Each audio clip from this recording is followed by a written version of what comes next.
Europe 1, 8h35, l'heure de la revue de presse. Avec Natacha Polony. Bonjour Natacha. Bonjour Thomas, bonjour Julie. Bonjour. Et bonjour à tous ce matin, une de vos journaux. Alors il y a d'abord les vulcanologues qui s'intéressent à l'éruption de dimanche. Le Monde, le triomphe du Front National dévaste le paysage politique français. Libération avec sa une bleu, blanc, rouge et ce mot réagir. Et puis il y a les sismologues qui s'intéressent aux répliques du tremblement de terre. Les Échos, Hollande affaibli sous le regard de l'Europe. L'Opinion, Hollande encore 3 ans avec ce dessin du président, l'air benet sur son pédalo pendant qu'un énorme requin FN surgit des profondeurs. Bon, ça c'était pour la gauche. Pour la droite, ça donne des titres jumeaux un peu partout. Le Figaro et la République du Centre, l'UMP à l'heure du grand déballage. Et pour le Parisien, l'Est républicain et Nice Matin, tout simplement, le grand déballage. Alors le mot clé ce matin, ça reste Big Malion. Oui, d'ailleurs, ce sont avant tout des images qu'on trouve dans la presse. Les larmes de Lavrieux, sur lesquelles titre le Parisien, qui a visiblement d'ailleurs du mal à y croire.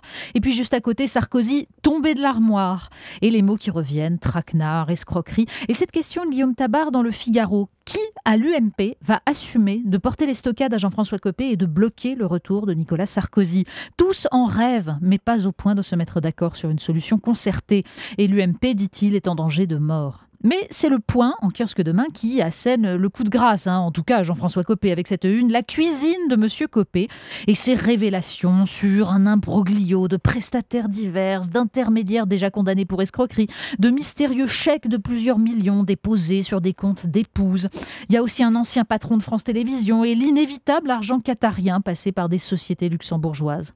Le Front National n'a même pas eu besoin de ces dernières révélations pour devancer l'UMP dimanche, mais il dit merci. Et bien justement, on avait presque oublié qu'il y a 36 heures, il y a eu des européennes. Ça paraît loin déjà. Oui, beaucoup de choses se passent, mais bon, on oubliera la réponse de François Hollande au résultat de dimanche. Quelques-unes suffisent à résumer. Paris-Normandie, Hollande ne change rien. Et le progrès de Lyon, après la débâcle, Hollande veut réorienter l'Europe. Ce qui revient à peu près au même, selon Jean-Francis Pécresse dans Les Échos. Réorienter l'Europe, écrit-il, c'est par un hold-up intellectuel que le président français a répondu hier soir au choc des élections européennes. Ailleurs dans le journal, d'ailleurs, on peut lire des articles qui nous racontent à quel point du message des urnes, on peut faire à peu près ce qu'on veut. Jean-Marc Vittori explique que ce résultat doit nous pousser à plus d'Europe, tandis que Thierry Repentin, ancien ministre des Affaires européennes, nous explique que la réponse au populisme européen serait d'étendre Schengen à la Bulgarie, à la Roumanie et autres. Alors, il faut lire Cynthia Fleury dans Libération. La philosophe analyse le vote FN, devenu transversal parce que, dit-elle, des groupes très différents le choisissent comme mode de résistance et pas seulement de protestation. Face à cela, écrit-elle, la sidération socialiste est d'abord intellectuelle, comme le montre l'absence de riposte idéologique digne de ce nom. Pire, elle évoque même l'idée que François Hollande pourrait, selon elle, jouer la carte du FN comme une possibilité d'être réélu en pariant sur un hypothétique front républicain. Mais son analyse sur l'incapacité du gouvernement à voir le réel rejoint celle de Guillaume Perrault dans Le Figaro. Lui cite Pierre Manant sur l'aveuglement des partis de gouvernement. Il y a une répartition des rôles, disait le disciple de Raymond Aron il y a quelques mois. La gauche nous surveille de près, comme il convient pour un peuple qu'elle estime dangereusement porté au racisme et à la xénophobie. La droite nous menace sans cesse des réformes décisives qui nous mettront enfin au travail puisque nous sommes apparemment de grands paresseux. Finalement, droite ou gauche, conclut-il, ils sont moins nos représentants et gouvernants que les gardiens de notre vertu.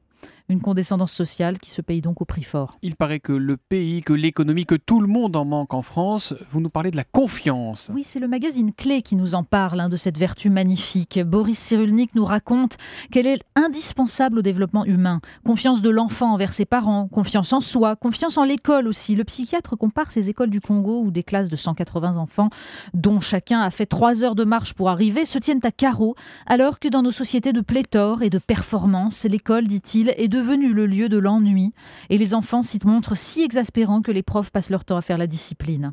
Ils plaident donc pour la lenteur, pour le calme et remettent en cause aussi la mixité qui, dit-il, dévalorise les garçons et détruit l'équilibre entre les sexes. Dans une société d'abondance et de paix, explique-t-il, on a moins besoin des autres, la famille, le conjoint, le corps social. L'altérité est en baisse et nous le payons cher.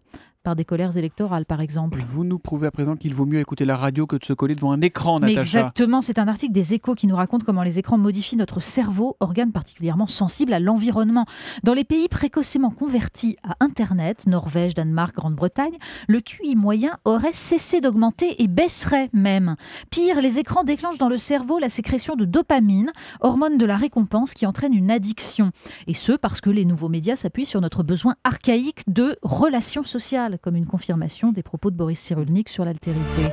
On termine avec un dernier crochet savoureux à propos des élections Mais européennes. oui, c'est le Huffington Post qui nous apprend qu'en Allemagne a été élu député européen le comédien Martin Schönborn, satiriste dont les slogans étaient « Merkel est bête, Merkel est grosse » et « Non à l'Europe, oui à l'Europe ». Ah, c'est bien ça. Oui, c'est très très Bien, bien. il est bien, hein. Comme il y a suffisamment de fous qui s'engagent en faveur de l'Europe, disait-il, et tout autant de débiles qui sont contre, nous avons décidé d'occuper le créneau vacant. L'Europe, on s'en fiche. Et alors son idée, démissionner au profit d'un des adhérents de son parti, qui fera de même au bout d'un mois, et ainsi de suite, pour que chacun profite du salaire européen.